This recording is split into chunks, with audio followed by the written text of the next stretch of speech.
Having completed this course, you'll be able to understand the benefits of 3D modeling for mechanical engineers and designers, identify suitable 2D data sources for use in Inventor and apply best practices for preparing the data before use, apply 3 separate workflows to create 3D models based off your existing 2D data and understand when each workflow is most suitable, understand basic techniques for creating 3D assembly models and 2D machine and assembly drawings using Inventor, apply workflows to link 2D data created in Inventor back into AutoCAD, and understand best practices for data management and revision management when working with Inventor files. Over the next several lessons, you will learn how to apply specific workflows to take an existing 2D design in AutoCAD and create a 3D assembly model using Inventor. You'll be supplied with the following dataset: a simple collar flange assembly created in AutoCAD, and 2 machine detail drawings for the collar end cap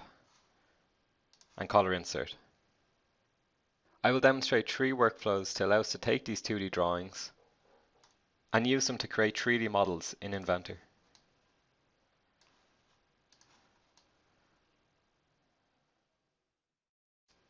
And with our 3D models now created, we can then look to apply basic assembly modeling techniques to create a 3D representation of our collar end cap assembly, as well as methods for creating 2D machine drawings and also 2D assembly drawings, which are based off of our 3D files.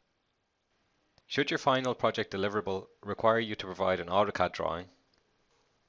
we will also look at methods for preparing our 2D Inventor drawings so that they can be viewed and modified in AutoCAD.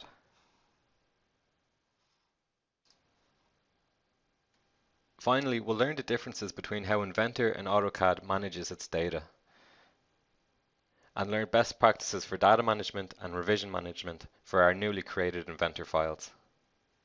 Having completed this content, I hope you will experiment applying these workflows not only to the dataset provided, but also to your own existing designs.